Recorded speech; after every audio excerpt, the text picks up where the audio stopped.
contribuir para uma sociedade diferente e democrática. Isso é o norte de todo o trabalho das duas. E aí o currículo entra sempre como discussão por conta dessas coisas, né? Das escolhas que não são feitas pelo professor, das decisões. Vira um implementador de coisas produzidas por outros e não por eles próprios. Então, ela mexe com essas. Então, finalizando esse construto, ela se refere aos Estados Unidos e diz assim: as políticas federais e estaduais têm mudado a ideia correta sobre o papel central de professores em exercício e entendido de forma completamente errônea.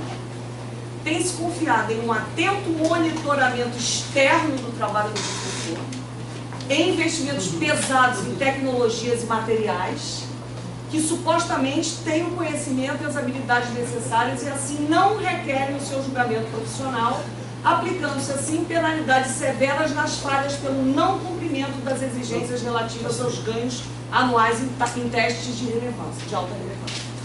Então, os Estados Unidos é o controlador da vida docente.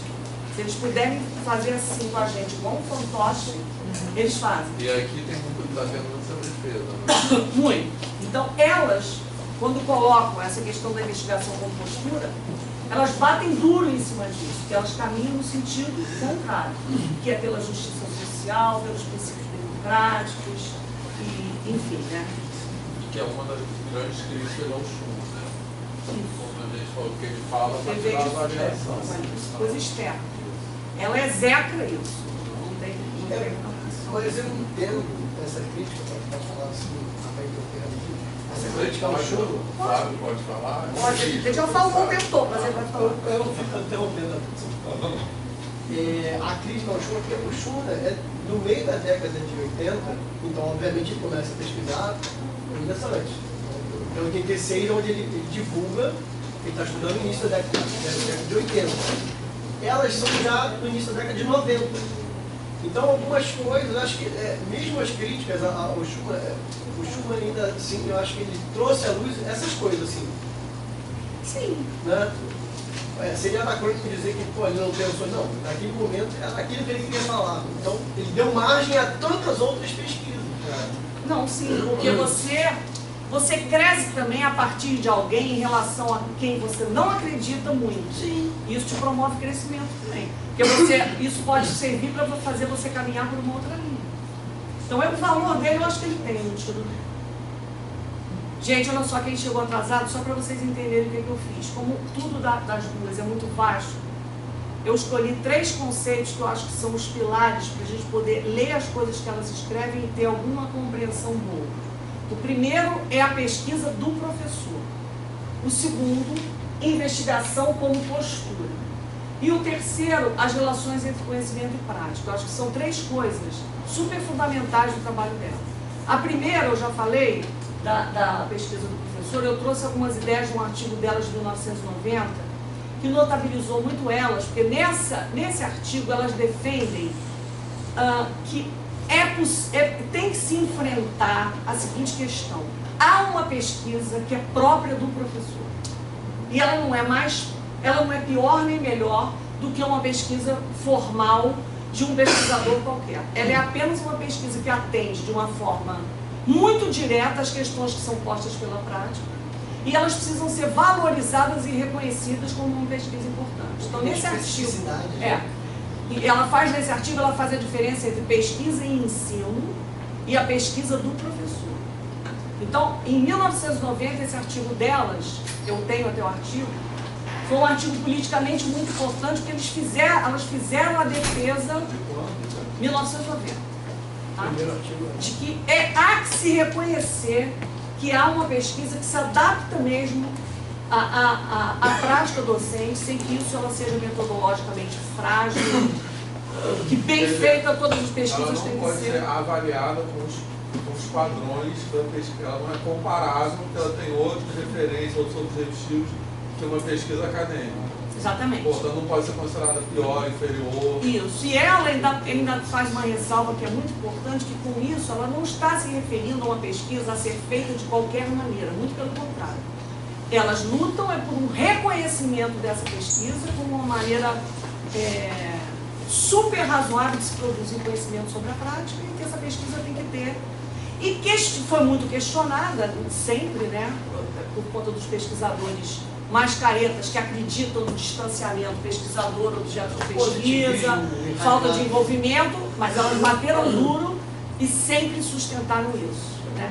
Defendendo que é preciso ter bons referenciais, que é preciso ter bons caminhos metodológicos, mas dependendo. Então, a primeira parte que eu falei sobre a pesquisa do professor. A segunda, que eu acabei de acabar, eu falei sobre a investigação como postura, que é o título de um livro e é um conceito super importante que as duas usam para apoiar seus estudos, suas pesquisas, suas reflexões, etc. e tal.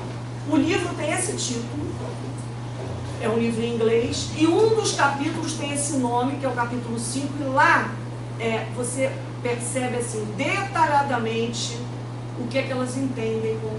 isso é uma atitude. Investigação como postura é uma atitude. Uma coisa que está presente, deve estar presente em todos os momentos da prática, da escola, das reuniões, das discussões de escolha sobre currículo, sobre tudo. Elas acham que isso é uma coisa fundamental. O legal é que elas definem o que é prática. Esse é o único livro, né? Eu queria, você sabe, essa pesquisa que elas falam, pesquisa do professor, o termo em inglês é research mesmo, porque essa investigação composta, a investigação original é inquire. Inquire existence. Mas, inquire existence, mas essa pesquisa não é esse inquire. Research. É research mesmo. Ela usa assim. E no primeiro artigo ela faz diferença entre research on teaching e teacher research. São duas coisas conceitualmente diferentes. Research on teaching, pesquisa sobre ensino, que não necessariamente caracteriza a pesquisa do professor. E elas defendem lá nesse artigo essa coisa do professor mesmo sendo pesquisador e etc. e tal. Outras coisas depois foram surgindo que eu acho que adensam um pouco essa ideia. Por exemplo, a pesquisa sobre a própria prática, que pessoas que nem têm tanto, nem levantam tanto essa bandeira da democracia, da justiça social, usam e que atende muito bem, de alguma forma, a essa ideia da pesquisa do professor. E assim, por conta do tempo, eu trouxe mais uma, que eu acho assim, mais uma ideia, que é a imagem de conhecimento, que eu acho que ajuda muita gente a pensar na formação de professores e na prática. E ela diz o seguinte, que formas de entender o que o professor precisa saber, formas diferenciadas de entender o que o professor precisa aprender, tem estado apoiando propostas de formação muito diversas. Por quê? Você pensa uma proposta de formação em função daquilo que você acha que é o conhecimento docente, o que ele precisa aprender. Então, como você pode pensar nisso, através de coisas muito boas e coisas muito ruins, você pode ter, daí, propostas de formação que são geradas por esse entendimento, mas que são muito equivocadas. Então, nesse artigo, as relações entre conhecimento e prática, ela já começa dizendo que existe uma concepção equivocada predominante, que é a seguinte: os professores que sabem mais ensinam melhor. Onde é que você vê isso aqui? Então ela já começa mostrando que isso é furado. Isso é um equívoco. O equívoco total, de que professores que Isso é sabem mais... conteúdo que se diz, está defendendo no sentido quem sabe mais conteúdo? Tudo. Eu diria já. Professores que sabem mais ensinam melhor. Por que ela diz que esse é um equívoco? Porque depois ela vem classificar 3 conhecimentos que podem nortear a formação dos professores, e ela mostra o que cada um deles, um não, mas os outros 2, são falhos que se apoiam nessas compreensões equivocadas do que é o conhecimento que o professor precisa. Então o que ela diz? Ela diz que há concepções radicalmente diferentes de aprendizado dos professores, incluindo imagens variadas de conhecimento, de prática profissional, de relações necessárias e ou potenciais que existem entre ambos. E mais, o que é saber mais? O que é ensinar melhor? Quem é que dá conta disso? Né? O que é saber mais e o que é? Se a gente for conversar um pouco, não precisa de muita gente. O que para você é saber matemática? Ela sei tudo. É igual aquela coisa que tem uma outra O que para você é um aluno? Quem sabe matemática? Um aluno que fez isso ou um aluno que fez aquilo? Aí você mostra. Isso é uma discussão que não tem fim. E você entra com as suas concepções, com as suas prioridades, com os seus entendimentos a respeito desse campo que é a matemática. Muita gente vai dizer que de repente, como eu já fiz umas entrevistas ao final do 4º ano, que o aluno que é bom é aquele que aprendeu a somar, subtrair, multiplicar e dividir, algoritmicamente. Isso está presente na mente de muitas pessoas. O presidente, que é uma as aluna que Deus queria. Quer dizer, o presidente não, aquela pessoa que está no lugar diz isso e tem eco, né? As pessoas acham que é isso mesmo, que é aprender, saber somar, subtrair e fazer conta e escrever. Exatamente. Então, ela pondera isso, né? Quer dizer, como é que a gente pensa nisso, nessas relações, se a gente sequer tem consenso acerca do que é saber mais, do que é ensinar melhor? Então, como é que você pauta, né, uma formação em cima dessas ideias? É uma coisa super complicada.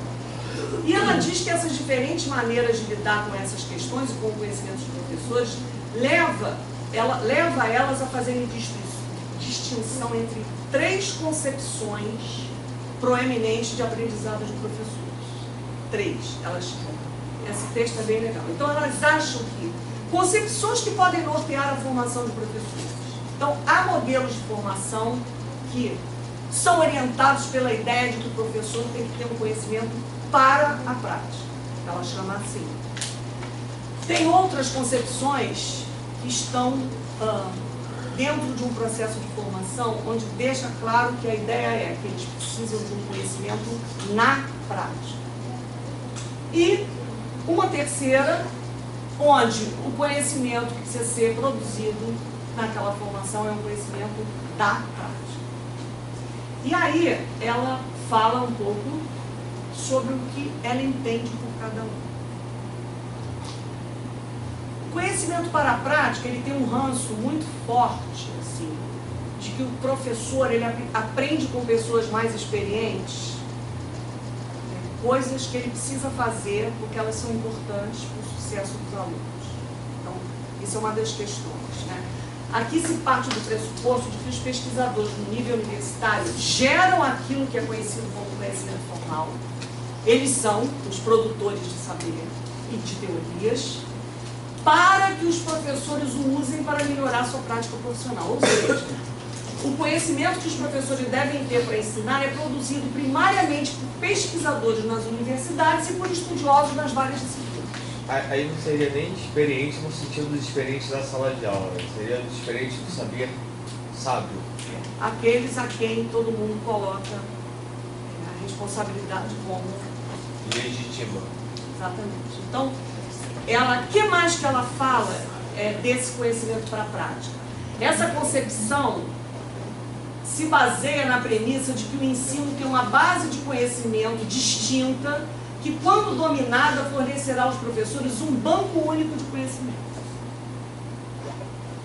Presume-se que o conhecimento formal é gerado através de estudos do processo de ensino-aprendizagem, baseado em métodos científicos convencionais, quantitativos e qualitativos. Esses métodos, bem como o desenho das pesquisas que os utilizam, têm como meta fornecer um grau convencionalmente aceito de significância, validade, generalização e intersubjetividade. Esse artigo aqui é legal de ler para entender um pouco isso que ela fala.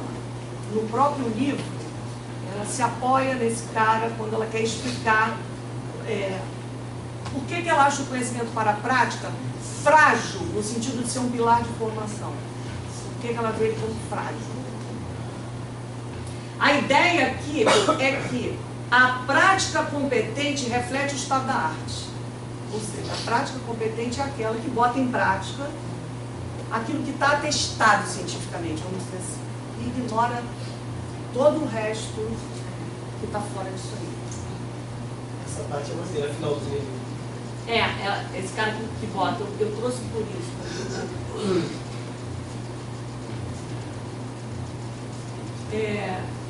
chama de uma fé fundamental na especialização e no conhecimento científico como fonte de especialização.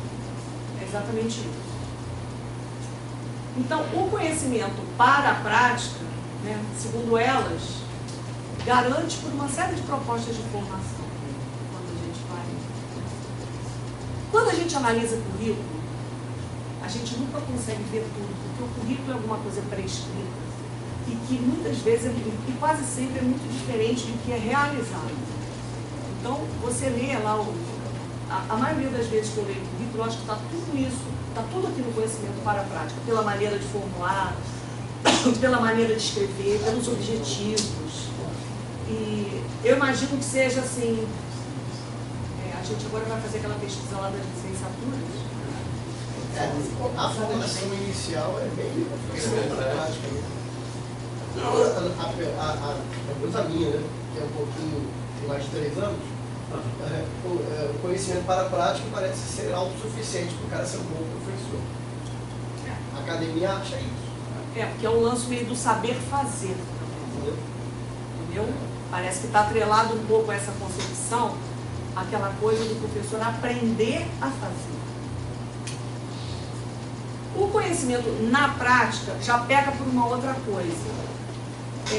Ele cai um pouco no espontaneísmo, pelo que eu entendo do texto delas, que às vezes o inglês lá é cascudo, tem umas palavras que a gente não consegue uma tradução perfeita. Ela diz que essa ênfase está no conhecimento em ação.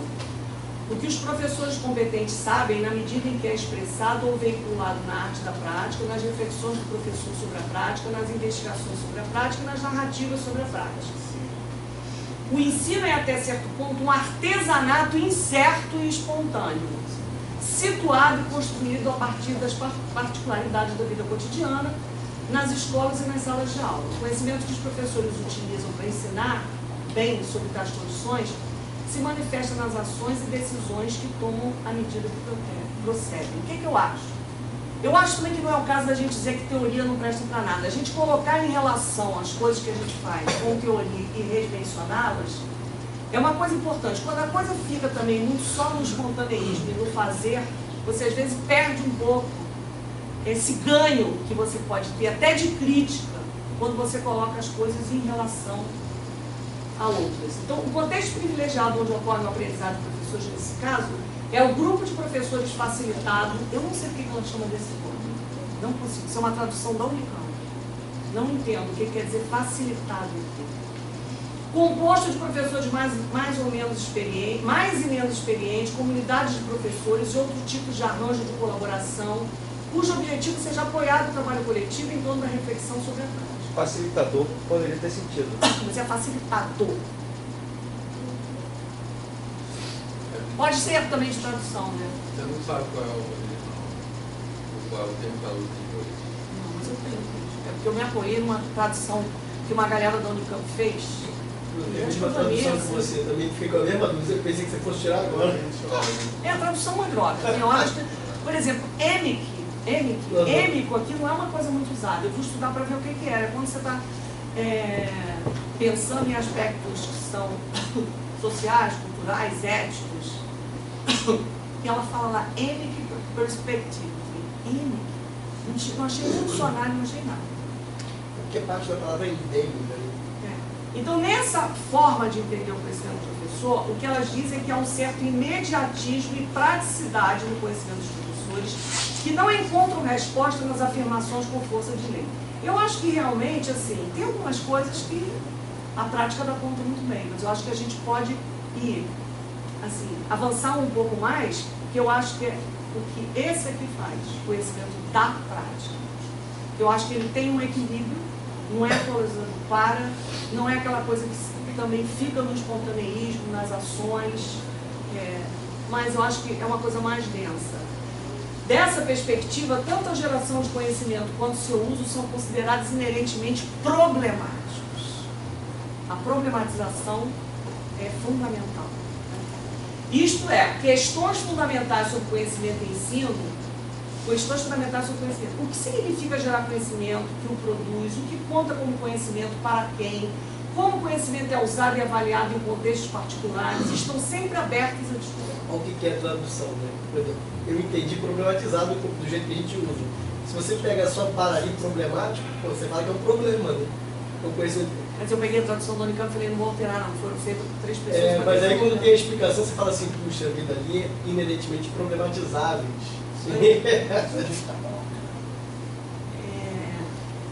Então, por exemplo, o conhecimento não está amarrado pelo imperativo instrumental que obriga a ser aplicado. Manter as coisas no âmbito instrumental é empobrecer muito. Qualquer processo, a meu ver, no instrumental, você tem que ter um fundamento. A instrumentalização passa batido por essas questões. Né? Então, o conhecimento não está amarrado pelo imperativo instrumental nessa concepção. Pode também moldar os enfoques conceituais e interpretativos que os professores usam para fazer julgamentos, teorizar sobre a prática e conectar seus esforços a questões políticas, intelectuais e sociais mais amplas, bem como ao trabalho de outros pesquisadores, professores e comunidades. Então, esse conhecimento que ela chama da prática é um que vai muito além, amplia muito, é muito mais extenso do que as outras maneiras de entender o conhecimento do primeiro conhecimento. Inclusive, ela volta com essa ênfase muito forte das questões políticas, intelectuais e sociais que devem nortear. Aí tem uma coisa bem legal nessa trecho que você destacou, que tem coisas que o trabalho, por exemplo, do Gadotti, do Moacir Gadotti. Ele fala exatamente qual é o problema do professor, às vezes, se pautar no conhecimento na prática. Porque tem aquela frase assim, mas isso é muito teórico. Isso é muito teórico, tem nada a ver com aquilo que a gente faz na prática, né? Aí ele fala assim, não, o problema é que não é teórico, é superficial. Porque para ser teórico tem que fazer aquilo ali, você tem que teorizar sobre a prática. Porque a teoria é exatamente isso, é você observar a prática e teorizar sobre ela. O problema das teorias hoje que a gente, às vezes, desconsidera é porque muitas delas são superficiais. Elas não são nem teóricas. É verdade. E aí a gente acaba também generalizando tudo vai ser sempre teórico. É verdade. Então, olha só, ela aponta algumas diferenças. Diferentemente da primeira concepção da aprendizagem dos professores, que é o conhecimento para a prática, a terceira não se ergue sobre a distinção entre conhecimento formal e prático. Isso é uma distinção clara que ela faz e que é muito presente na primeira concepção, que é de conhecimento para a prática. Nem como faz a segunda concepção, usa uma linguagem coerente com esta distinção. Isso é, a concepção de conhecimento da prática se diferencia da ideia de que existem 2 tipos distintos de conhecimento de ensino, um que é formal, já que é produzido segundo as convenções da pesquisa social, e outro que é prático, produzido na atividade de ensino. Ela não, na terceira concepção, isso não está separado. Formal aqui e prático aqui. É importante. Até para organizar um projeto de formação de professores. A ideia implícita do conhecimento da prática é que, através da investigação, os professores, ao longo da sua vida profissional, de novato a experiente, problematizam o seu próprio conhecimento, bem como o conhecimento e a prática de outros, assim se colocando em uma relação diferente com o conhecimento. Então, é uma coisa muito mais densa, mais refletida, mais produzida. E que é em comunidade. Que é em comunidade. Porque o desafio é coletivo, não é no âmbito individual. E ela diz, os professores aprendem ao desafiar suas próprias suposições, identificando questões importantes da prática, propondo problemas, estudando seus próprios estudantes, salas de aula e escolas, construindo e reconstruindo o currículo e assumindo papéis de liderança e ativismo na busca da transformação das salas de aula, das escolas e das sociedades. Então, esse, segundo elas, é o tipo de conhecimento, de concepção, no qual todos deveriam se apoiar para pensar num curso bacana, por exemplo, de formação de professores. Seria um curso que tivesse como pilar essa ideia de que eles precisam desenvolver um conhecimento da prática. Desenvolvimento profissional, porque, como ela defende as comunidades de investigação, o próprio local de trabalho pode ser um local desse. Exatamente. Eu fiz uma possível síntese, uma costurinha pequena, que tem a ver com os 3 que eu trouxe. Eu vou voltar um pouquinho no primeiro depois, só para trazer umas coisas. Os 3 artigos que eu trouxe aqui, a que fala da pesquisa do professor, da investigação como costume, dos conhecimentos que devem nortear a formação dos professores, a valorização da pesquisa do professor e da investigação como postura e como atitude podem ser a sustentação conceitual de uma proposta de formação de professores que aponte para o desenvolvimento de um conhecimento da prática como um caminho de emancipação docente, levando-os a assumir papéis de liderança e ativismo na busca da transformação das salas de aula, das escolas e das sociedades. Eu acho que todas essas três coisas que ela traz estão imbricadas. Porque você valorizar o professor como um pesquisador, você defender a ideia da investigação como postura, como algo que deve permear tudo o tempo todo.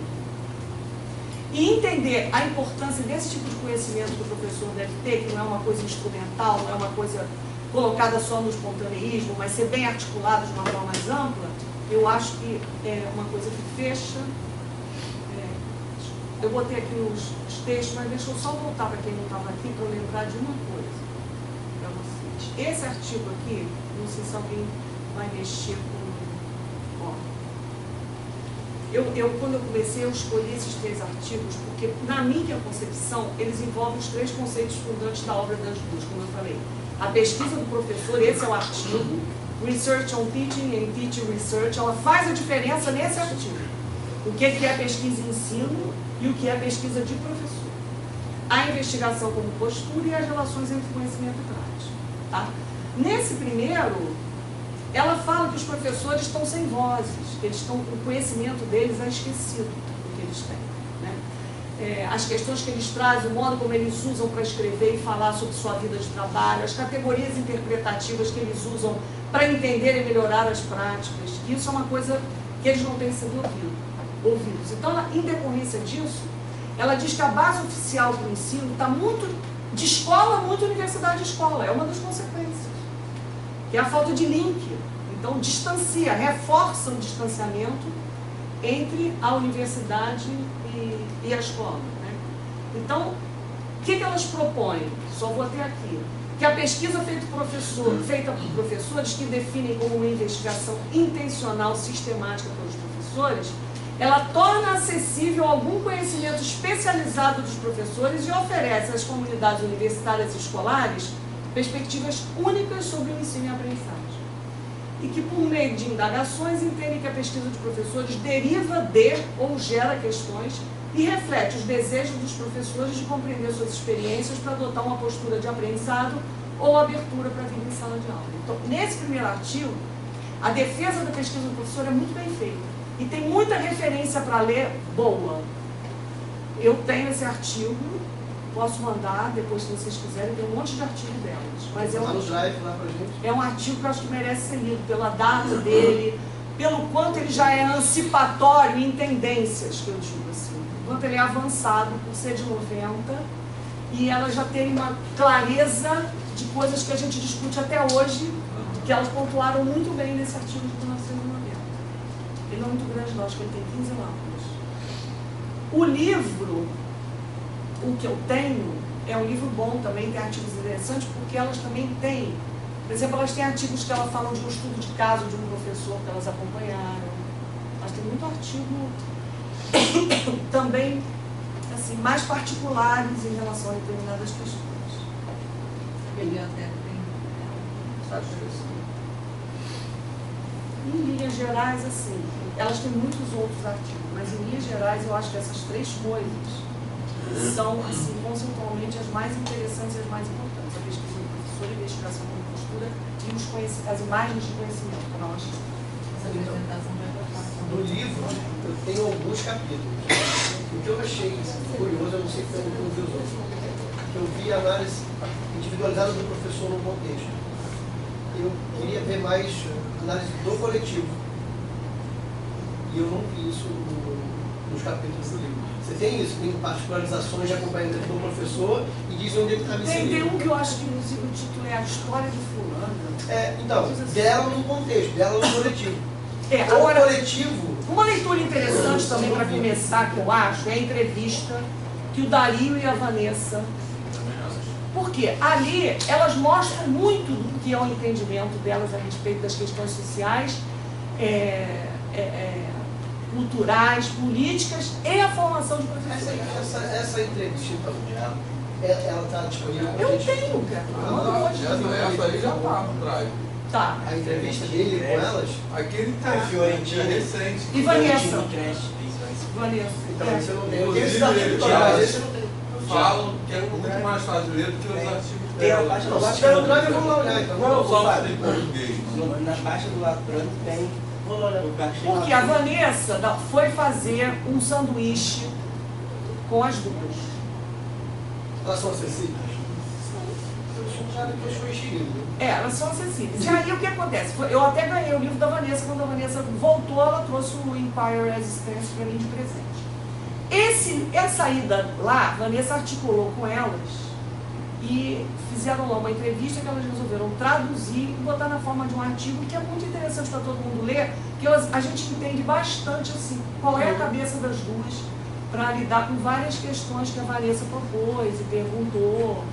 Então é bem Esse que você interessante. falou da entrevista é esse da interrupções, Tá em português. Fiorentina e cresce. Esse eu peguei pra ler. Esse outro texto que eu estava comentando, Investigação enquanto Postura, que fala-se muito dessas formas de conhecimento, da análise para a prática. É interessante que no final do texto ela dá um enfoque muito grande na questão da justiça social. Muito. E ele tem duas coisas que eu recortei desse texto quando eu li a primeira vez, que eu queria falar para vocês, coisas que eu recortei, né?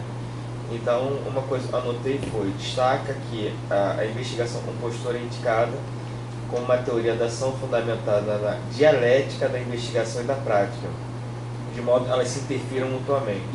Pressupõe uma mudança educacional bem sucedida depende de uma teoria da ação de alta qualidade que responda a contextos locais, a prática, assim como uma teoria de alta qualidade que se baseie no ensino e na aprendizagem. Ou seja, você não tem prática efetiva que não seja de alguma forma reflexiva, então a prática ela bebe da teoria, assim como não existe uma teoria apesar da prática, porque para o ensino isso sequer faria sentido. Claro.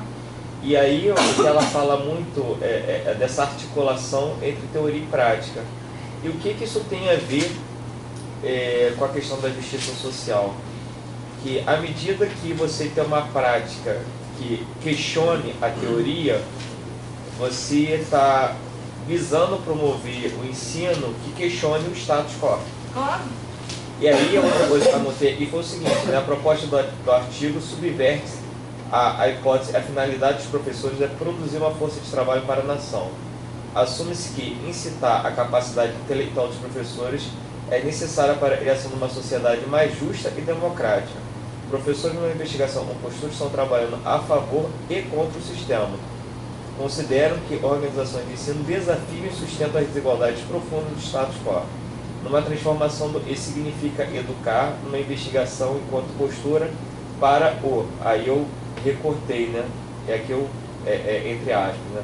O objetivo é que os alunos adquiram conhecimento básico e habilidade, mas também que levantem questões sobre as fontes de conhecimentos e uso, além de desenvolver habilidades críticas e de deliberação e análise. Então, uma investigação enquanto postura é a discussão de uma prática que questiona a teoria, é um ensino que questiona o que está posto. E por isso ela discute que essa investigação enquanto postura é essencial para uma justiça social, para uma ação mais democrática Ela questiona da também educação. liderança. Ela questiona determinações curriculares. Ela está, de certa forma, ela coloca tudo em xeque, porque é uma coisa ampla, né? É uma atitude, é uma visão de mundo, como ela diz. É um hábito crítico da mente. Porque se No você, nível tem um artigo dela que ela define assim: investigação como postura é um hábito crítico da mente. se você não questiona nem o algoritmo sobre o qual você dá aula, você Exatamente. não questionará o currículo. Exatamente. Você não questionará o que está posto. Então, essa investigação enquanto postura é uma postura crítica, no sentido de levar o aluno a ser essa perspectiva freiriana mesmo, né? Ser um cidadão crítico, reflexivo, autônomo. E eu acho muito legal esse link para essa justiça social, que ela, ao meu entender depois, ela quer chegar nisso, ela quer chegar na justiça social com a abordagem desse texto. Isso. Porque o que acontece? Por exemplo, o currículo é um instrumento de poder. As discussões curriculares todas de quem estuda currículo são todas focadas na luta contra a elitização do currículo, ao que você considera que deve ser predominante no currículo. Tem toda uma discussão. O GT da Amped de currículo, se a gente botar uma faca na mão de cada um, tem horas que você acha que eles vão se matar. Eu já assisti um que eu fico horrorizado, isso foi lá em Recife. Porque tem uma galera que bota para quebrar, que execra qualquer tipo de base. Dizem que isso é tirar da mão do professor uma tarefa que é dele, que só faltam pegar nossas mãos e fazer por nós. Eles pegam nas armas por causa do currículo. E eles defendem, Vera Candor, a galera da PUC, Carmen, eles defendem a perspectiva multicultural do currículo. Então, para eles, base e perspectiva multicultural são coisas que não dialogam. Então, até aquele formato da base, desprovida de qualquer cara um pouco mais política, social, eles não gostam nem de olhar para aquela tabela, eles começam a passar mal quando eles olham para aquela tabela, eles ficam assim enlouquecidos. É legal o GT de currículo. Esse ano no Amped eu vou passar umas horinhas lá que eu quero ver o barraco. Um barraco generalizado. Barraco acadêmico, e eu aprendo, porque minha especialidade não é currículo. E eu aprendo. Por quê? A base do ensino médio ainda está chocando, acho que não saiu, né? A versão definitiva. Saiu já. É, porque tinham tirado do site. Não, está decretado. Já está lá? Já está. Andar tirado, vou botar.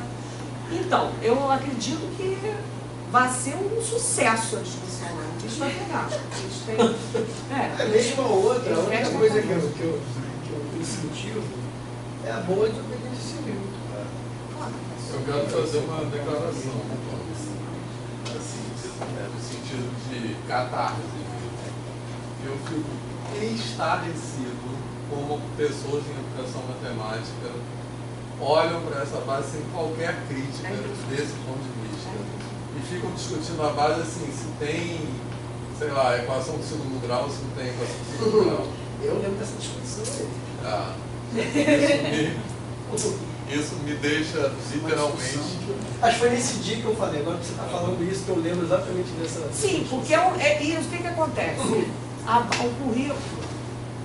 O que pula primeiro essa discussão teórica sobre o currículo, que é muito, já tem anos, e ignora o contexto político atual, como se fosse tudo as mil maravilhas. Aí certas pessoas que não tomaram o Brasil de assalto, como aconteceu, falaram, vamos fazer essa base aqui. Vamos ver, beleza, tudo ótimo, então vamos ver o que tem nela, se tá legal ou não. É um absurdo. Se soma E a se inflação, tá no prende, quinto ano, no e sexto se ano. prende a essa discussão de currículo que se traduz em discutir ementário. Gente, o currículo fala, o currículo defende várias ideias e as que ele defende hoje em dia são muito ruins e as pessoas passam ao largo disso e vão para o pequeno. O que vem antes? Se vem primeiro a equação do segundo grau, depois vem não sei o que, vai ser Depois da ideia falou com curiosidade. Ah, eu falei para elas que eu considero o melhor interlocutor brasileiro da Costa, o Jair. E se um dia a gente tiver dinheiro, se o mundo não acabar, tudo que eu falo de mesa, se o mundo não acabar, o Brasil não acabar, uma vez que ele possa vir para uma banca, a gente trazer ele com mais tempo para pedir para ele fazer uma panorâmica. Acho que vale. Faz, na boa. Ele faz negócio. Ele já veio várias vezes. Já, ele vem. A gente tem que, de repente, escolher um dia estratégico. Ele está na banca da Sheila, de qualificação. Quando a Sheila defender, o princípio ele vai vir. Você sabe que eu cantei ele para fazer um cheiro comigo. E aí? E aí falta só a gente botar em prática, porque ele falou, achei uma ótima ideia, agora eu já dei a ideia. Então, o Xian, esse evento que tem lá, que é organizado pelo grupo de sábado, que é o grupo que o Dario lidera, assim, já há muitos anos. E que é um grupo muito orientado, eu acho, por essa perspectiva, que o Dario usa muito essa questão da Proximity, por essa coisa da investigação com postura, né? Porque uma coisa que elas falam também na comunidade é das comunidades ter pessoas de vários lugares, pessoas da universidade, pessoas da educação básica, mas o grupo de sábado é um grupo com as características já muito tempo, e tem esse evento chiano, que acontece de 2 em 2 anos, já está no 8º, se eu não me engano, que acontecerá esse ano para quem quiser ir em Campinas, é perto, as passagens são baratas. Dá pra fazer o Airbnb, uma casa com uma porrada de gente. Ei, né, na verdade, eu acho até que já acabou o prazo de inscrição. Já. Já acabou? Eu acho que já. Tem mostra, então. E é emendado com o Enem. Então, eu não mandei. Esse que é o problema. E eu vou dar uma palestra lá esse ano. Luciano. Super obrigada. Como é que é o nome dele? Adriana. Adriano. Salvou. Computador dele. Então é isso, gente. E daí o bingo, a gente pega ele para. De repente pode até dizer o que a gente gostaria de selecionar para ele aprofundar mais. Aí eu já tenho aquela pergunta, por que aquele grupo de professores facilitados? Para mim, é uma incógnita isso. Posso botar o nome do seu professor? Pode deixar. PowerPoint. Eu boto o nome de você. Manda pra mim que eu boto.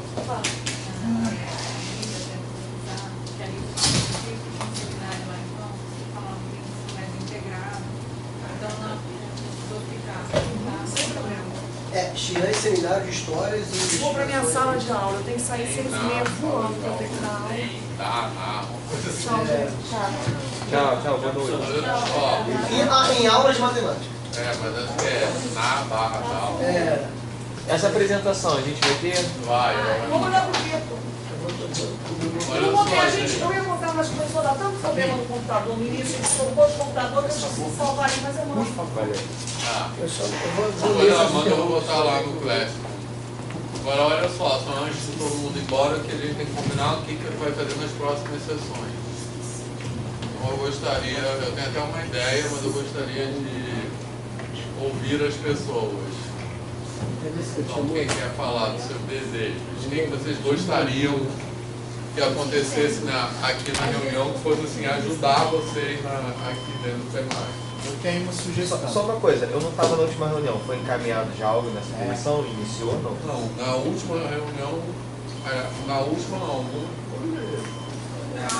Ele está religando o computador. Não, houve Isso é memória ruim. Isso aí. Houve, algum tempo atrás, houve um encaminhamento que era até essa sessão. A sessão Certo, tá. próxima não tem nada encaminhado. Obrigado. Então, Johnny. Eu queria propor um texto, não sei se vocês estão de acordo, ele fala sobre a história da escolarização do negro. E eu queria ouvi-los, porque eu não quero ficar só com o meu olhar, eu quero ver o olhar de vocês também. São 3 textos, um fala sobre, desde da Lei Áurea, né, que foi discutido hoje, Lei da Abolição, Lei do Ventre Livre. Eu queria ouvi-los, assim, eu mando os textos lá no Drive, ou mando para o vídeo, a princípio são 3, né? Mas eu queria fazer uma discussão, ouvi-los, até porque eu estou no momento que eu preciso ouvir pessoas, né? Até vai me ajudar muito. Esses textos você vai usar no seu trabalho. Já estou usando, mas eu queria... Ô, Johnny. Agora Você eu já não sei... deu textos intelectuais negros da Débora? Não, então, o que eu tenho acertado com o Tony é assim, já uso pra cá, é que a gente não pode chegar na Lei 10.639 assim, pá, do nada, sabe? Então, o que eu pensei? Vamos primeiro fazer um apanhado histórico, que seria, no caso, o primeiro capítulo, ou o segundo, eu não sei o que vai ser. A gente faz toda uma construção histórica, para daí a gente, partindo do movimento negro, lá no FHC, que começou toda a discussão da lei, a gente inicia-se um capítulo só falando da lei. Todo o aspecto histórico, como que ela foi pensada. Todo mundo sabe qual é a lei. A Lei 10.669, que obriga o ensino de história e cultura africana na educação básica, preferencialmente na disciplina de artes, literatura, sociologia e história. E aí tem uma orientação do MEC também, orientando todos os cursos de licenciatura, cursos de nível superior, que se tenha pelo menos esse debate no plano pedagógico, no currículo. Então, eu não sei, eu acho que para mim nesse momento, né, eu não estou desesperado, né, eu só estou querendo... Não quero parecer desesperado. Não, de fato... Mas me ajudem, por favor. De fato eu não estou, na real eu quero fazer até mesmo para mim poder ouvir as outras pessoas, para não ficar só eu ali lendo, lá no meu grupo de pesquisa, Mas então assim, eu até falei isso pro Vitor um dia desse. Não sei se vocês, talvez vocês tenham outras demandas, eu não sei, mas no momento a minha demanda é essa. O Emerson.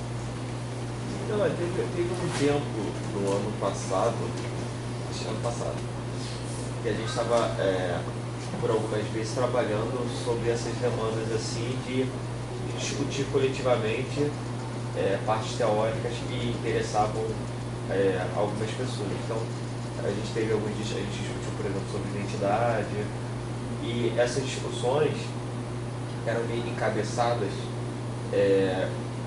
por quem trazia esses textos. Mas de que maneira? Então, por exemplo, eu lembro bem claramente, teve uma discussão, o Jefferson, que estava interessado em identidade profissional docente, trouxe uns textos e a gente foi discutindo a partir de pontos que ele foi trazendo e achava que era importante para a discussão.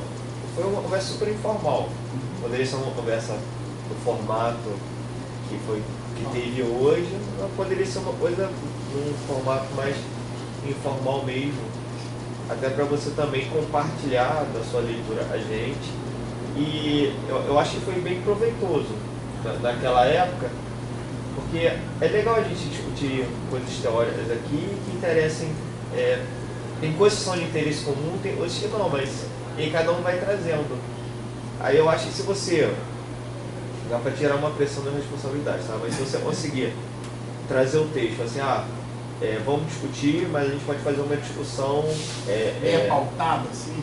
Você trazer pontos que você quer conversar sobre o texto, beleza? Acho legal. O que você acha, Vitor, pessoal? Boa, as outras pessoas também. Não, eu acho super legal, assim, mas eu queria saber, assim, o que vocês... Uma pergunta, assim, de forma mais geral, no seguinte sentido, que tipo... Isso que o Ellison falou é um exemplo disso. Que tipo de atividade vocês gostariam que acontecesse aqui nas suas reuniões, entendeu? Tipo, isso que o Johnny falou é um exemplo, beleza? Mas eu estou falando, assim, do que vocês gostariam que acontecesse aqui. Isso aí que é pegar algum autor, algum texto. Eu achei que a Ana fez hoje fantástico. Uma apresentação sobre um autor. E ela amarrou assim, né? Ela pegou a partir de leituras, 3 pontos. E eu gostei muito. Legal que Eu pegar por tema, a dinâmica como tema, não sei porque. Eu estou com uma fragmentada, né? Então não sei muito. Quem mais? Como o Diogo, de repente a proposta é essa. Você vai ter suas leituras. O Johnny e ele é o Diogo. Eu faço Não tem problema, não. como o Johnny disse, né? De repente você vai fazer o que o Ellison colocou. Não, tudo bem. Para mim. Mas aí a gente também se esforçar para ler e contribuir, né?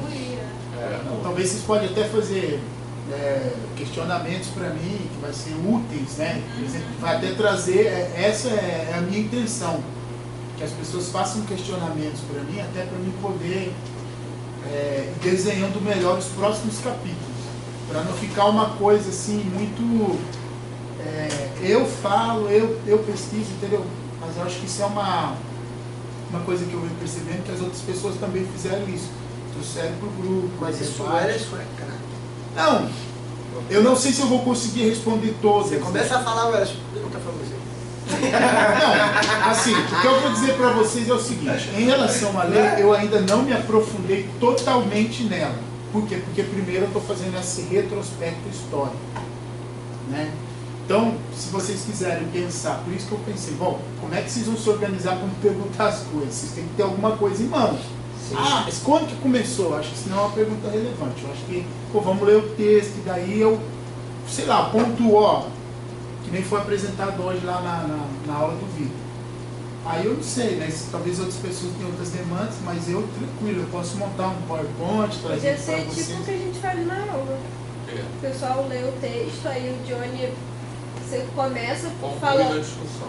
conduz e aí o pessoal Quer chamar de tudo. Pensar no questionamento para trazer a partir do texto. Pode ser. Ou a partir de alguma pensão que você já teve. Eu acho que a gente tem que assumir o seguinte, ou a gente assume, por exemplo, determinadas perspectivas teóricas que a gente quer usar nas dissertações de tese, por exemplo, investigação enquanto postura, que ela fala claramente nesse texto, eu lembro, isso ficou bem claro na minha cabeça, que coloca líderes como aprendizes, né? Ou a gente toma essa postura, ou a gente faz, como muitos programas, 30 dissertações sobre Débora Boll. Então, é isso, eu acho, trazer o texto, não ter expectativa, de não ter expectativa, né? A expectativa de a gente não domina o assunto, a gente está aprendendo junto, e quanto mais estruturado, de repente, a reflexão que você trouxer, mais a gente vai poder te ajudar. Agora, como o Vitor está falando, isso é uma atividade possível. Eu consigo lembrar de alguns tipos de atividade que o Laprame já teve. O Vitor, o Fábio também, já há muito tempo, pode ajudar. E eu acho que são sugestões, né? Nós já tivemos projetos de pesquisa que eram comuns, que todo o grupo participava. Artigos sobre esses projetos, por exemplo, PDC, que eram escritos a várias mãos e que eram debatidos aqui também. Tivemos, por vezes, apresentação de pré-defesa. Outras vezes, discussões de orientação metodológica também muito relacionadas aos projetos.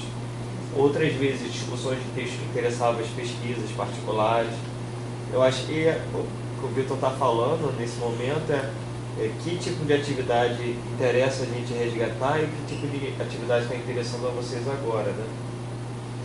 Então, acho que tem que ter em mente, quer dizer, na verdade eu tenho até uma outra proposta, mas assim, uma do Johnny é pontual, assim, quer dizer, é uma coisa que a gente pode fazer um dia, que eu não sei se seria interessante fazer antes ou depois disso que o Johnny está propondo, já vou falar. Mas eu acho que tem que ter em mente, sobretudo, que as coisas que a gente fizer aqui, a ideia é que não seja uma coisa a mais, entendeu? Não seja tipo, mais uma disciplina que vocês estão fazendo. Coisas para ajudar na pesquisa de vocês, entendeu? Então, nesse sentido que eu estou perguntando, que atividade vocês acham que poderia ser? Tipo, hoje, vocês acham que... essas três últimas, que a gente discutiu coisas teóricas, autores. Eu acho que uma coisa que eu me lembro quando eu vim aqui, que eu vi o Edson e o Fábio fazendo, eu não sei se esse comentário ele coincide com o que você está falando. Sei lá, a parte metodológica, sabe? Essa parada de você discutir a metodologia, como é que você vai construindo a sua pesquisa. Acho que o Fábio colocou ali, daí eles fizeram um mapa mental, assim. Mas com foco... Com foco uma pesquisa que acho que era o PDC, não sei se você lembra. Foi em 2017, você não lembra? Acho que foi um mapa conceitual. Por exemplo, você construiu um mapa conceitual. Mas com relação à sua pesquisa ou... Não, uma pesquisa mais geral. A parte metodológica. A gente está tirando os dias de quarta, eu com orientandos, para fazer essa discussão geral da Tipo, hipótese, por exemplo. Você trabalhar como é que você pode pensar numa hipótese? Entendeu? Um dia eu chamei o Vitor, isso aqui é uma hipótese? Uhum. Talvez, isso é muito ingênuo. Não é ingênuo para mim, não é. Porque é um problema de pesquisa, de fato mesmo. Você está montando o seu projeto de pesquisa, você tem milhões de coisas na cabeça, mas constitui um problema de pesquisa para o ensino, entendeu? Aquele problema teu tá atrelado com a linha de formação de professores ou não? Mas como que eu sei que não tá? Mas a sua sugestão é a partir dos trabalhos das pessoas, mestrado, doutorado. Mas ali, você estava falando alguma coisa sobre a orientação, não é? Que você faz uma reunião às quartas-feiras, em que horário? Que tem? Em que horário? Em que horário então? Não, eu não tinha ouvido, desculpa. Eu não tinha escutado, desculpa. O horário 3 às 5, é o outro, 5 às 7. O que acontece? Aqui embaixo com o pessoal que está já no segundo ano e já realizou as disciplinas, em geral a gente se encontra, muitos, eu e o Vitor juntos, e temos muitos orientandos comuns juntos, à tarde, às quartas-feiras, entre 1 e 5, porque essa galera não está fazendo disciplina. A galera entrou, está no primeiro ano, seja do mestrado ou doutorado, é um tempo que o gás fica muito mais direcionado para a disciplina. Mas, de todo modo, não pode deixar para pensar sobre o que vai fazer pesquisa só daqui a um ano. Por vários fatores. Não vai dar tempo, vai ficar uma loucura. Mas a questão é de, nesse primeiro ano, ir amadurecendo as ideias, o pessoal do mestrado começar a pensar no qual projeto que vai fazer, o pessoal do doutorado ir refinando o projeto que submeteu ou mudar de ideia. Então, é uma forma da gente começar a engatear nesse sentido. Não é uma coisa e vai ter que ter uma apresentação toda estruturada, nada disso. Então, essa galera que está no primeiro ano e não tem disponibilidade para a quarta tarde, que hoje é possível para mim, eu já reservei na minha agenda para fazer isso, a gente está usando o horário do seminário, de 5 às 7, porque nem toda semana vai ter seminário geral. Então, a semana que não tiver o seminário com todo mundo, a ideia, a partir de algumas semanas, mês passado, a gente discutiu, essas pessoas se encontrarem com os orientadores ou fazerem alguma outra atividade. Enfim, aí é acordo do orientador, porque também vai ter que ter a presença para contar a aprovação do seminário, embora não tenha crédito, precisa de aprovação. Então, nos dias que não tiver no seminário geral, o Vitor vai passar uma lista de presença, vai ter uma presença a ser computada nesses encontros orientadores ou numa outra atividade que o orientador achar que é pertinente para a formação. Então é de 5 às 7, inicialmente são com orientantes, mas eu particularmente não vejo problema se mais pessoas estiverem juntos, é mais um ponto de vista, é mais uma opinião, enfim, eu acho, é legal, eu acho que essa coisa coletiva é muito interessante. O que você acha, Ana Mary? Eu já estou fazendo parte. Eu também estou fazendo parte de um que fica justamente nos momentos onde não tem o seminário coletivo. Sim, com o seu orientador. Então, estou com a Lília. Então, Ana Mary, como é que ele faz pergunta? Você está dando parte comigo? Arrebenta você dele, simplesmente. Eu já vi essa pergunta já. Não, é pergunta, mas é super informal, né? É um bate-papo, a gente vai conversando. A gente poderia fazer um negócio aqui, até porque, tipo, eu entrei agora, o Cecília também, a gente não conhece muito o pessoal do mestrado que está junto com a gente, tipo, o pessoal que entrou no ano passado, a gente não sabe nem o que eles estão desenvolvendo, muito por alto a gente ouve alguma coisinha ou outra que os nossos professores falam, mas seria legal a gente saber o trabalho dos outros. Isso é bacana, isso é bom. Entendeu? Aí conhecer também, sabe? Pô, o cara cruza aqui no corredor, fala com todo mundo, eu sou do mesmo curso que ele, mas eu não conheço. Tá. O que ele está fazendo? Não sei se eu fui clara. Sim.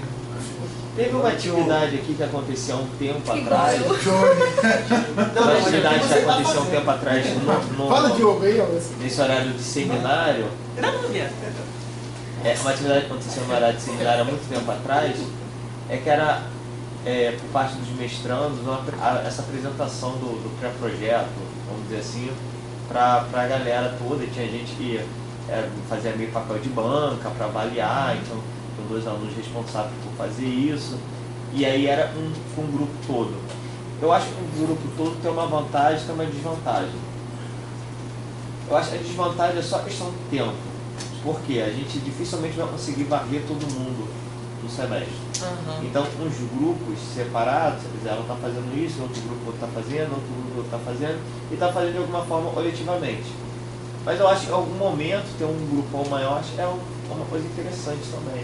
A apresentação dos pré-projetos que vocês têm que entregar até agosto vai acontecer no grupo todo. Então é isso. Depois do prazo de inscrição. Mas eu acho que a Dana Núbia está propondo a gente fazer aqui, tipo, as pessoas falarem dos seus projetos. Sim.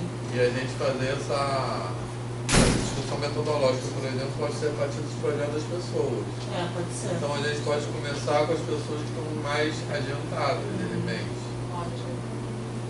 Tipo, o jogo. Por exemplo, hoje eu peguei Gaguejou. o finalzinho Esse papo é cruel, né? Esse papo é Peguei o cruel. finalzinho do laboratório, eu não pude explorar, porque eu já até estava mentindo, estou usando as autoras que foram discutidas hoje, que a gente estava na aula.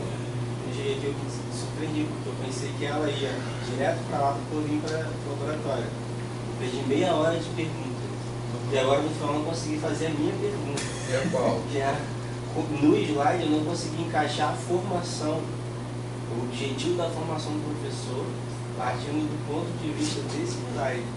Mas quando eu leio o texto eu consigo identificar. Entendeu? Então, tipo assim, agora surgiu uma dúvida. Estou entendendo o texto errado? Entendeu? Porque, por exemplo, parece que o foco dela nesse sentido não foi a formação do professor. Quando esse negócio de conhecimento para a prática da prática é a formação do professor. É a formação do professor, isso eu entendi. Mas agora está vendo com objeto conhecimento. Ela tentou focar para esse relações entre o conhecimento e prática. É Mas que como conhecimento é esse? conhecimento em prática determinam os modelos. Isso. Essas relações determinam os modelos. Exatamente. Então, assim, nitidamente, você vê, o para-prática é aquele que vem da academia. O na prática é o cara que segue a academia. E pensa só na prática. Se o da prática é aquele que consegue, a partir dessas coisas, criar. Aí tu traz isso para a realidade, né, gente? Por exemplo, você encontra termos, como o Tardif coloca, em sala de aula na prática do professor. Manias, vícios, jeitinhos e outras coisas que não focam na teoria. Aqui você lugar para a prática. Ou na prática. Eu na prática. Por exemplo. Na verdade, por isso eu queria ler a interlocução que o cara fez da entrevista. Porque o que eu entendi é que essas coisas que são, como você falou, manias, elas são parte da prática do professor. Certo? Parte da prática do professor. Que ele aprende na prática situada no contexto militar. Então, o grande problema não é esse, não é ele ter manias, é como essa mania se relaciona com as teorias que existem. Exatamente. Se ela produz outras coisas. Então, parece que a relação existe. Há uma relação? Então, é como ela lida. Só a questão Eu estou falando da questão. A gente está falando agora, você entrou no último ponto, que é a relação do conhecimento com a prática. A relação. Então, por exemplo, na prática. Exatamente. Que conhecimento é esse que você está falando? É o conhecimento que ele traz da academia? É o conhecimento que se transforma ali na prática? Não, é justamente isso. É o conhecimento para ensinar. É conhecimento. São concepções sobre o que é o conhecimento. E não separa o conhecimento acadêmico do escolar. Exatamente. Então é um conhecimento que considera os dois como parte integrante. Parece que essa conexão é simples de se entender, não é. Porque, por exemplo, tu fala lá do para-prática, na prática, no final você tem que ter um cuidado de observar a relação do conhecimento com a prática. Então, espera aí, eu queria voltar de não, é muita coisa, a gente vai ficar até 8 horas da noite aqui. Exatamente. Até porque. E a gente não decidiu nada. Então, o que você está falando aí precisa entender a investigação como postura. Apresenta um dia de jogo. Acho que é uma discussão que pode mas eu tenho que fazer isso, porque é um exercício para mim, então a gente tem que fazer então, velho, isso que eu tô propondo. Você vai começar na semana do Tá, então. Pelo Vitor, né? Por você também. Pô, eu não sei. Pelo Fábio, pelo Diego. Caraca. Quem que assinou? Olha só. E, bom, tem outra coisa que eu poderia fazer, assim, se você acha que vai ser interessante ou não, que está pronto, assim, que eu posso fazer uma apresentação sobre decolonialidade, que é o que eu estou estudando agora a partir da disciplina que eu estou dando, que é aquela que você viu. E que você vai usar na tese dela muito. Mas era isso que eu ia pedir, porque eu vou começar a estudar. Isso. Então, essa coisa de decolonialidade é uma literatura que, quer dizer, é uma perspectiva teórica que a gente está estudando aqui no grupo há pouco tempo, né, a partir da tese do Diego, fundamentalmente, eu e o Emerson, e que a gente está no movimento do qual a tese do Diego faz parte, a tese da Ariúcia também faz parte, de trazer isso para... que foi? Não, vai conta devagar, tá decidido. Eu entendi que só eu decidi isso. Hoje foi decidido, hoje à tarde. De trazer isso para a educação matemática, e trazer isso no ensino de matemática. Então, eu por acaso fiz um PowerPoint assim, mas eu fiz um PowerPoint para ajudar a organizar as minhas ideias. Mas eu acho legal. Por acaso? Tava sem fazer nada em casa? Não, na verdade, assim, foi porque a Bruna, vocês conhecem a Bruna ou não? Que é aluna de doutorado aqui, que é professora da Unirio. Lá na Unirio ela tem um grupo de alunos de graduação, que são 5 alunos de graduação, um grupo pequeno, são 5 alunos de graduação, que é um grupo de afro-etnomatemática. E aí eu estava falando isso com ela me pediu para ir lá falar no grupo. Aí eu falei, eu vou fazer umas anotações para ajudar a minha fala. Para ajudar como eu vou falar. Essas anotações viraram um PowerPoint. Que tem 60 slides. Uma coisa simples, já entendi, são só 60. Eu comecei a me empolgar e botei. Inclusive nesse slide tem música, eu comecei a botar músicas. Elo Soares, que eu acho que falam coisas que tem a ver, entendeu? Eu adoro botar música. Assim. Então, essa apresentação é assim, falando um pouco sobre as principais ideias dessa literatura de decolonialidade e tentando algumas reflexões, assim, muito esboço de trazer isso para a educação matemática.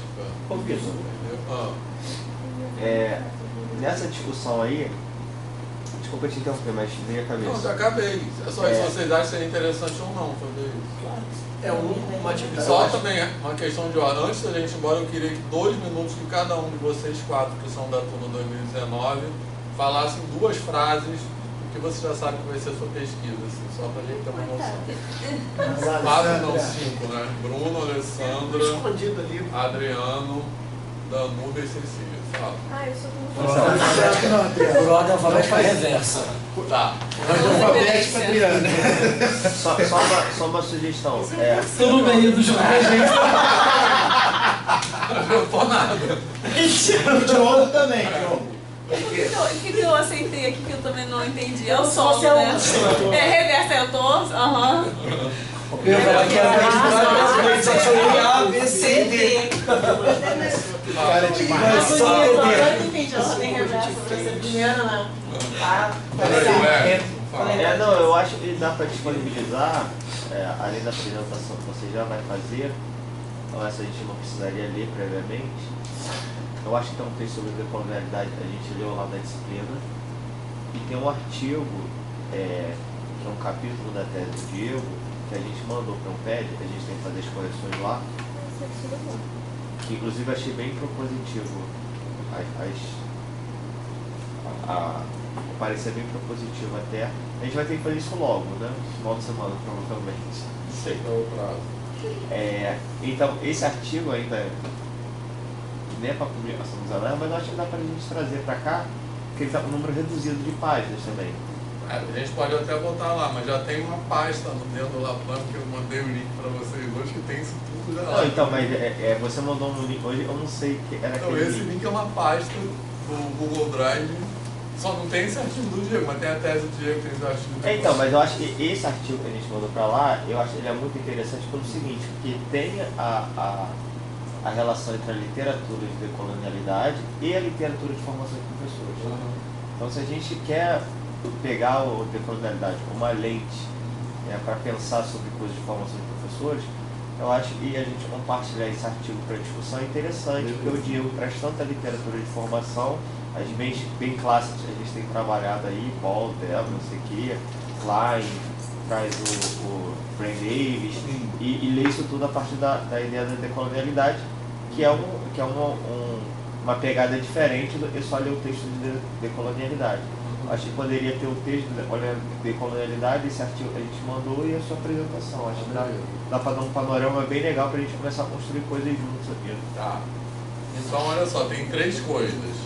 Essa apresentação sobre decolonialidade, que eu acho que inclusive vai dialogar muito com o negócio que o Johnny propôs.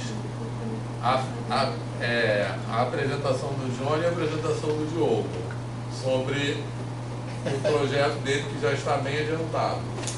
Caramba, parabéns, hein? Que isso? Então, em que ordem vocês acham? Nas próximas 3 semanas seria isso. Que ordem vocês acham que deve ser? O que primeiro? Duas eu também. São 3. Eu percebi 2 coisas. Cada um vai ser um dia, é isso? Assim. Não, eu acho que a discussão de decolonialidade vai ficar para frente. A discussão do Pra frente, posteriormente ou pra frente posteriormente. primeiro? Primeiro eles, depois da discussão de decolonialidade, e tem um material maior, e se quem tiver interesse pode olhar. Eu acho que o Diego também não consegue vir nas Então, próximas, acho que seria legal o Diego estar Deixa eu aí. só dar uma opinião. Para poupá-los de ficar lendo, já que vocês têm as demandas de vocês, eu vou preparar um PowerPoint, então, um que eu já pesquisei. E aí a gente faz a discussão. Não, mas eu acho que você deve compartilhar. Pode ser? Quem Então, tiver isso, tempo de você ler. pode deixar o material, os artigos. Botar até no grupo lá do WhatsApp do Laprame. Eu acho que pode compartilhar o texto. Aqui é uma tese, a primeira, tá? Só que é só o capítulo 3, Tá. que fala sobre a educação, a escolarização do negro brasileiro. Você tem tudo isso em PDF. Tem tudo isso em PDF. Eu mando pro Vitor, eu mando no grupo, depois eu aprendo como que se posta lá no Drive, mas eu vou mandar para vocês. Tá. São 4 artigos, mas eu vou mandar só 3, que daí só para o outro eu tô lembrando. Tese em geral é mais fácil de ler do que artigo, por vezes, porque a tese é menos densa. Às vezes você pega um Não, mas artigo pra de entender 20 a páginas tese- é. Para muito entender a denso, às tese vezes. tem que entender o artigo antes, né, que fala do século antes, né, pra poder, Ah, porque daí ele tá. contextualiza algo que ela escreve, entendeu? Então, Tá. para você ter uma ideia geral. Então semana que vem, Tony ou Diogo? Então, olha, a gente está tendo que entregar, calma.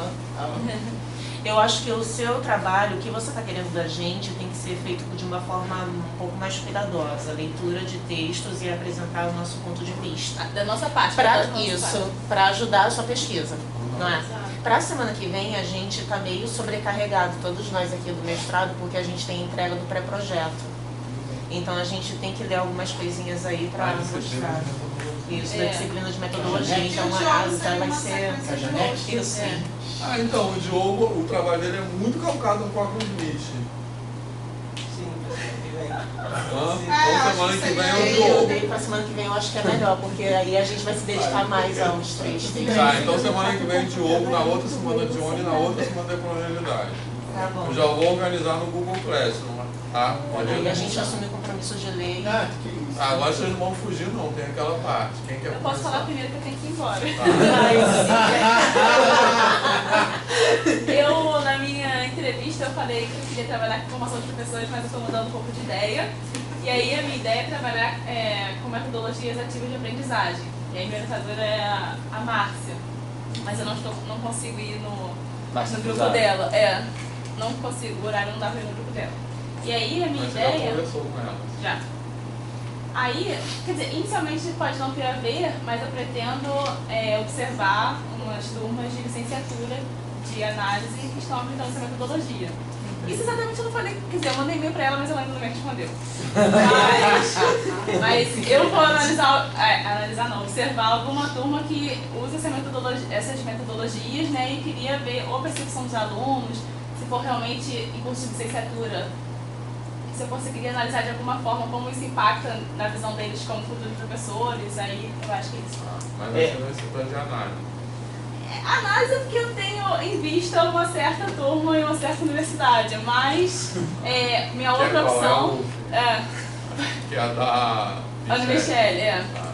Mas minha outra opção, eu não sei nem qual é a disciplina, é um outro orientador dela que dá aula no IF de Paracambi e que tem ensino médio e graduação. Então teria uma outra possibilidade de analisar essas duas coisas no ensino médio e na graduação. Aí estou pensando ainda, mas é sobre essa Mas a metodologia. Michelle está usando isso lá.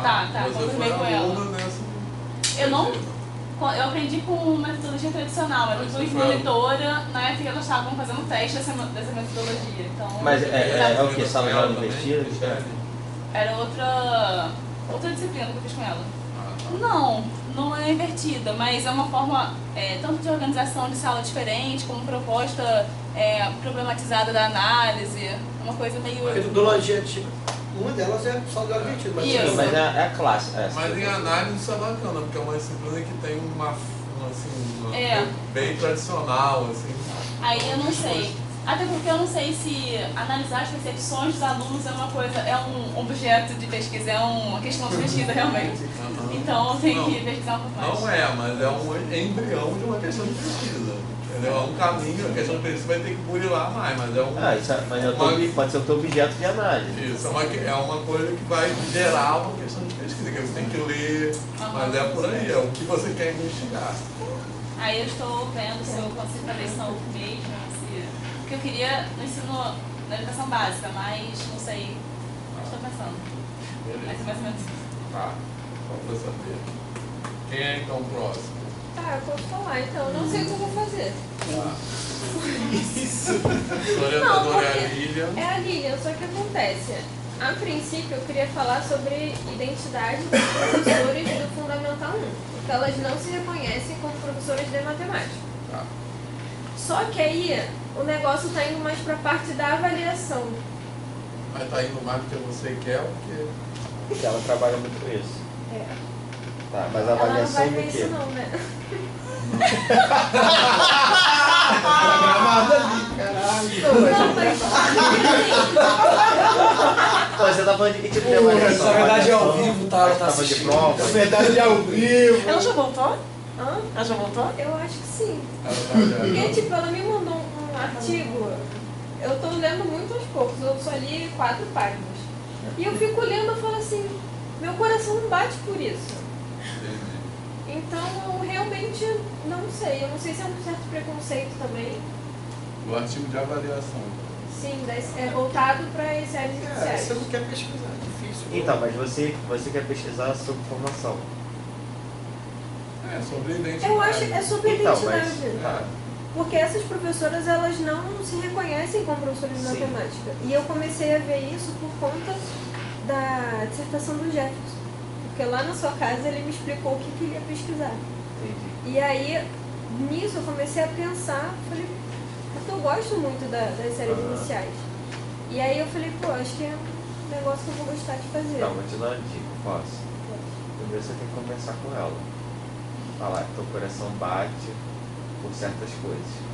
Aí depois você pega, lê esse texto que ela te mandou. Não, então, porque eu não consigo ficar muito tempo no computador. Se eu fico Entendi. 1 hora, é muito. Aí depois você lê um texto, eu posso te mandar, o Jefferson pode te mandar sobre identidade profissional docente. Aí você pode falar assim pra ela, professora, meu coração está batendo por isso. E aí vocês conversam. Resolvida a tua vida. Tá, Mas não próximo. bota isso na internet, Ah. sabe? Próximo, quem quer falar? Sei lá. Posso? Pode. Tá. É que assim, ainda não tá muito construído não, sabe? Eu tava querendo não, eu vou fazer. Eu vou fazer um projeto de robótica lá na escola que eu tô trabalhando. E eu estou procurando agora saber qual vai ser o meu público-alvo, né, entre as crianças, assim. Eu estou pensando naqueles que não tiveram um bom desempenho de matemática nesse primeiro e no segundo bimestre. Então eu quero ver qual é a influência, né, nessas oficinas de robótica que eu vou fazer com eles no aprendizado de matemática. Eu também estava querendo incorporar alguns conteúdos. Como vocês podem ver, está bem raso ainda o negócio. Tá, e ainda eu tenho que falar com o cara, o professor que trabalha com robótica no CAP, que eu sempre esqueci. Isso é legal. Eu Você já pretende tô usar fazendo Arduino? um O Cisne, Eu estou já estudando Arduino. Quem te orienta? É a Janete. Ah, Janete, vem cá. Onde é? Ah, foi você que a Janete Sim, mandou eu te conversar. mandei um e-mail. Ah, foi você? Sou da Ah, Janete. foi ela. Eu te mandei os links lá, eu não faço parte do grupo. Não mandei não no Não, e-mail? não mandei. Não te devolvi não? Não. Os links do grupo de Arduino que eu faço parte não? Faz Não parte tem do link grupo de nenhum ali. Só de gente que trabalha com Arduino. Né? O que eu vi, Pra eu acho que foi a Janete que me mandou, foi um curso de Arduino. Então, não fui eu que mandei pra ela.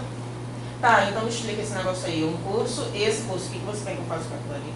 Não, se você quer entender sobre... Se você quer usar Arduino, eu acho que é legal você entender o que ele faz. Sim. Então, o curso de Arduino você saber só o que ele faz, primeiro. E como você vai usar isso para ensinar. Entendi. É isso que é a questão. Qual o seu nome?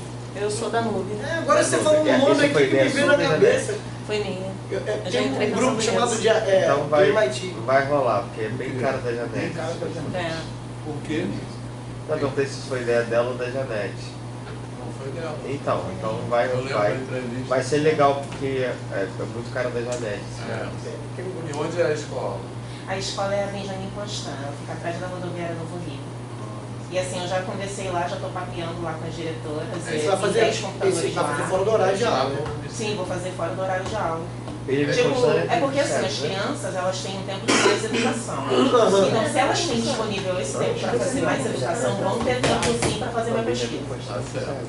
Ótimo. Não, mas é É estado município. É município.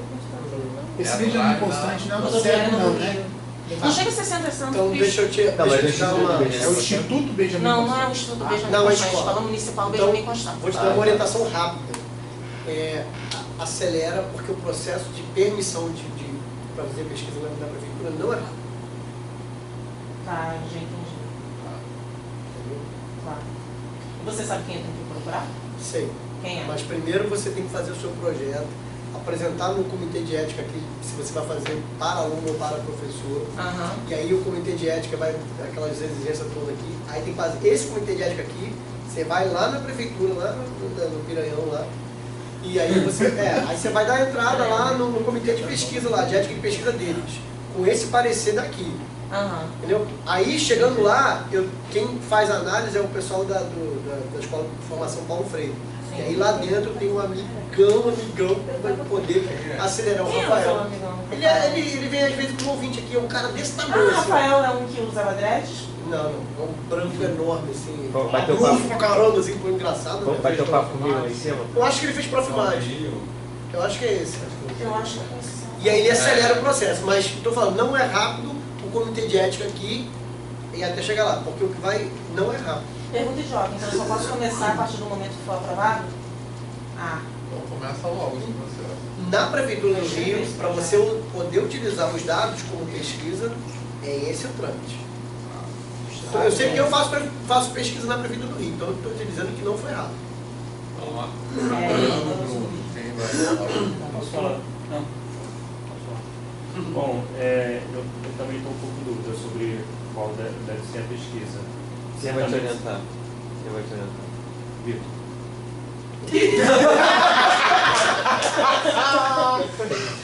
Não, mas isso independente qual vai ser a pesquisa. Eu tinha até pensado com o Vitor, talvez, de pesquisar junto com o Gerard, mas provavelmente o que ele ia precisar eu não ia conseguir agora. Aí eu vou ficar mesmo em vídeos, produção de vídeos, só que eu estou em dúvida entre duas opções.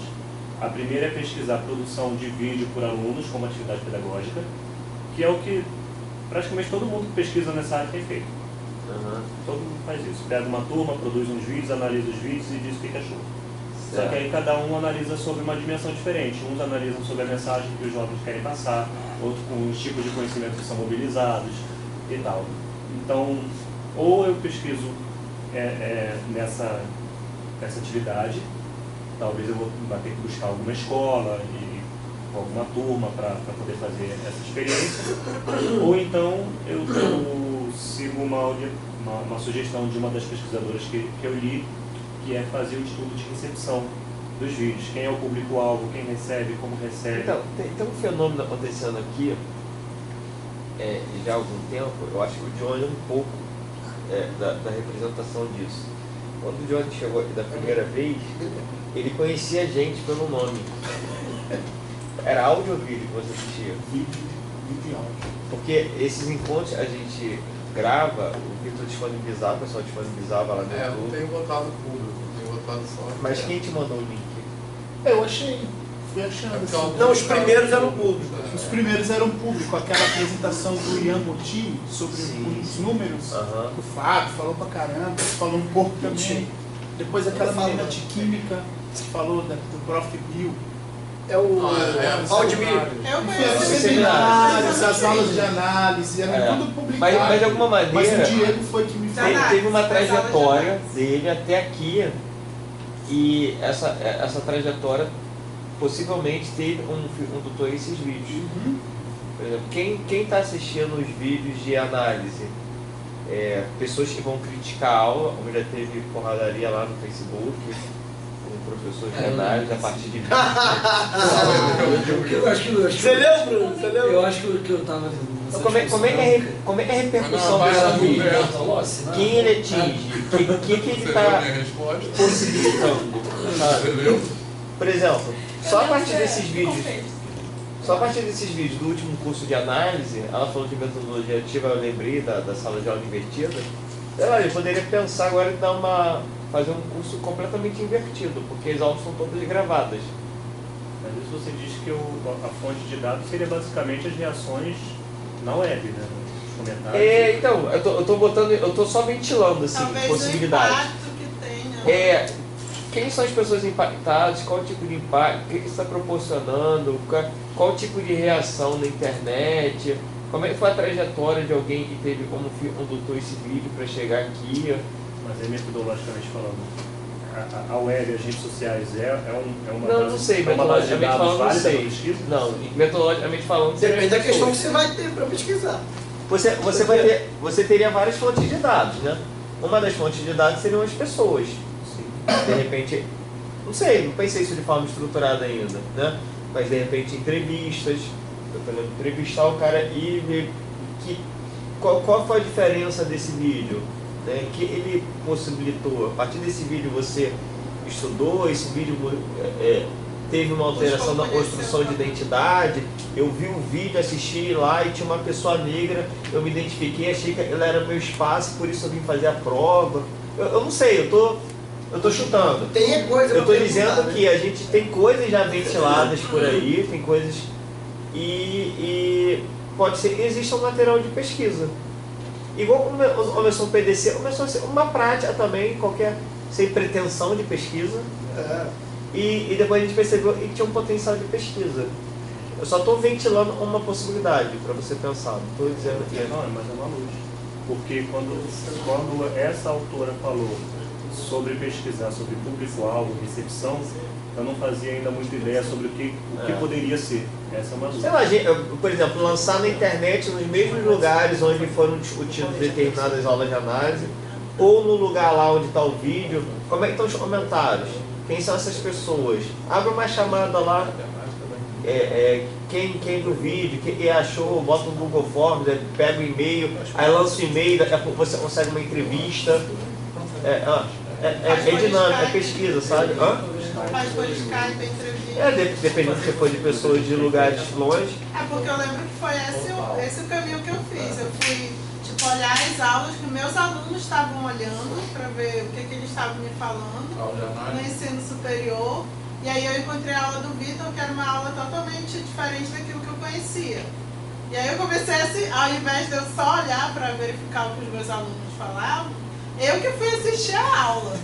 Eu que fiquei depois acompanhando as aulas. Aí depois eu entrei em contato com ele. Você não conhecia? Não conhecia. Tem material de pesquisa. Você o conheceu. Uma linha, tem ela. A primeira vez que você ouviu foi pelo vídeo. Sim. E aí depois eu fui procurar e por acaso eu encontrei ele no de educação. Mas aí você já o conhecia, de alguma forma. Não, eu conhecia o Vitor pela aula de análise. Sim, mas eu estou dizendo. Eu fui procurar o trabalho dele. Isso muda a proximidade com a pessoa. Eu estou interessado no tema, eu vou esbarrar com o Vitor no congresso e de repente a partir dali eu vou começar a dialogar com ele. Porque de alguma forma eu conheço alguma produção dele, seja escrita, seja vídeo. E aí eu acho que o Vitor está falando do que vai pesquisar efetivamente, essa coisa do vídeo pode dar uma discussão sobre diferentes frentes teóricas, eu acho. Por exemplo, poderia ser sobre a questão da identidade. Poderia ser sobre a questão do pesquisador ou do professor que disponibiliza discussão de vulnerabilidade do docente. Como é disponibilizar isso? Entendeu? E tomar porrada lá na internet e alguém falar que isso não é uma aula de análise. Eu acho que tem muitos campos que você poderia... um monte de coisa. E aí tem toda a discussão da web, eu não sei, não tenho frente sobre isso, não conheço, mas... Só uma ideia. Então, é o seguinte, acho que eu estou no desafio de alguns dos meus colegas aí de passar um funil aí entre alguma coisa muito ampla que a gente tem de ideia, algo realmente... exatamente. Meu interesse, assim, sempre, da graduação, assim, diante, sempre foi, assim, a natureza da matemática, os conceitos matemáticos, a formação dessas ideias. E no fim da minha graduação foi até... É curioso ele citar o ION, porque eu fiz uma disciplina com o ION, muito bom. E também com as disciplinas que eu fui fazendo com o Vanderlei, com o pessoal no fim da minha graduação, que eu uma pena isso ter ficado para o fim, isso foi aumentando o meu interesse dentro dessa ideia de como esses conceitos matemáticos são formados pelo aluno. E aí, depois de ler algumas coisas e tal, eu comecei a pensar em como, e é até bem legal esses textos que a gente tem lido tanto na aula do Aguinaldo, que foi também discutido aqui, do Davis, do próprio Schumann e agora essa explanação aqui da professora Ana Teresa também, tem sido coisas que tem focado também no professor, o quanto que as preconcepções do professor influenciam nessa formação de conceitos por parte do aluno, ou que ferramentas a gente pode lançar mão, talvez para facilitar essa aprendizagem que eu, vivenciando na prática, eu vejo que é uma das coisas que eles mais esbarram, né? Na formação dos próprios conceitos matemáticos, que eu acho que não tem muita clareza disso. Então agora eu estou nesse processo de tentar funilar isso, fazer de fato uma questão de pesquisa e começar a investigar isso mais a fundo, que é mais do meu interesse. Você deve ser orientado por quem? Então, pelo Thiago. Thiago de História? É isso, eu ia te perguntar se o teu interesse é mais uma questão da história ou uma questão da aprendizagem. Então, isso foi também acho que uma coisa que gerou confusão até talvez mais uma vez eu estava expressando isso, gera esse conflito. Inicialmente o interesse inicial era esse, epistemológico, histórico, da formação desses conceitos na história. Só que eu não consigo pensar isso totalmente desconectado da prática dentro de uma sala de aula. Porque eu acho que isso é fundante e importantíssimo para o aluno dentro da sala de aula. E eu acho assim, que olhar isso apenas por um prisma histórico não é algo que, não é questão de empobrecer, mas não é algo que é o que está me movendo. Não é só isso. Não é só isso. Tem mais coisas para se trabalhar. Então, isso de alguma maneira, ao meu ver, tem relação com a discussão do último Laprame, do oitavo, do Laprame, que era a discussão sobre matemática problematizada. Sim. E que é a questão da... Essas últimas reuniões foi a questão da abordagem, foram muito importantes, até para esclarecer algumas coisas dentro do que a questão da metodologia, da abordagem, tomar caminhos epistêmicos, sim, né? Ou seja, a reflexão sobre o desenvolvimento daquelas ideias matemáticas e como isso se articula com a abordagem que você faz de sala. Eu acho que isso está um pouco em voga nessa discussão de matemática problematizada. Tem outra coisa que acho que... Desculpa, vou falar porque sabe, ele disse essa parte final. Não, porque o que ele estava dizendo, o que eu estou entendendo, aí você me corrige, que como é que essa ideia de formação do conceito é tão presente de alguma maneira no ensino.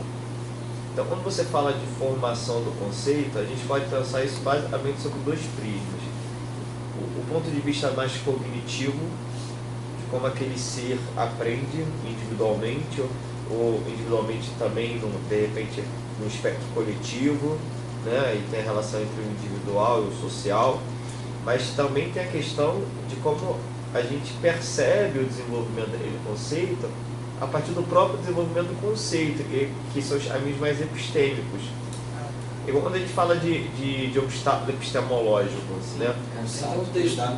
O obstáculo epistemológico ele não é inerente àquele indivíduo que está tendo aquela dificuldade. É que historicamente na matemática aquilo foi um desafio.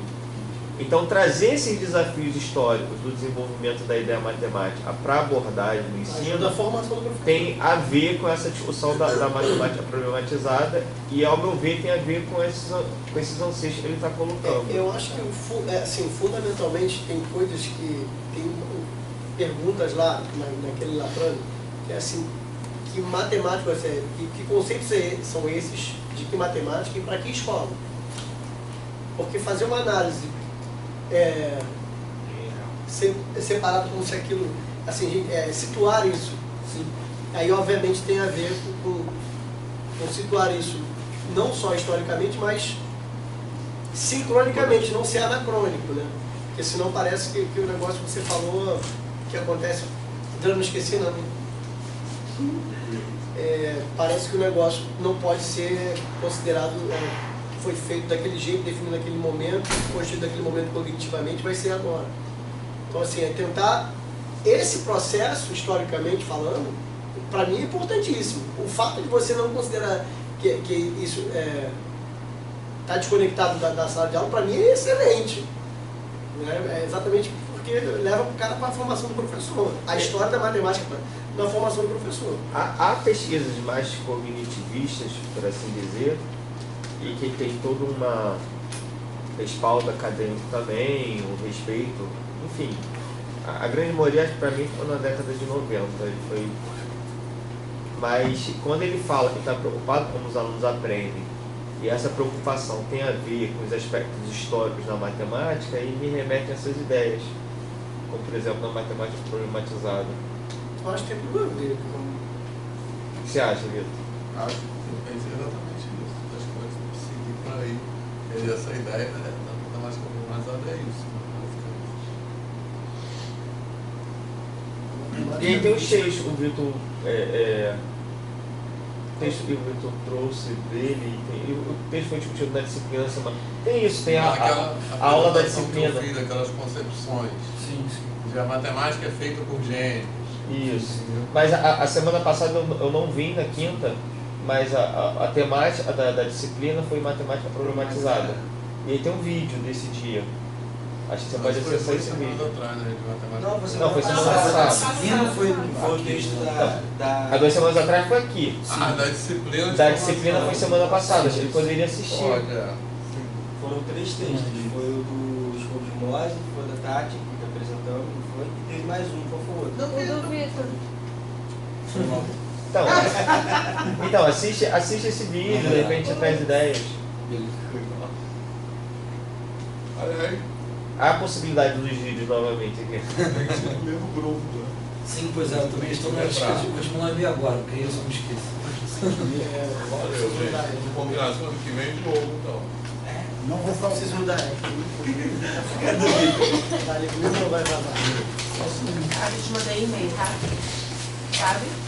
Mandou para lembrar? Desculpa lá, né? Que página.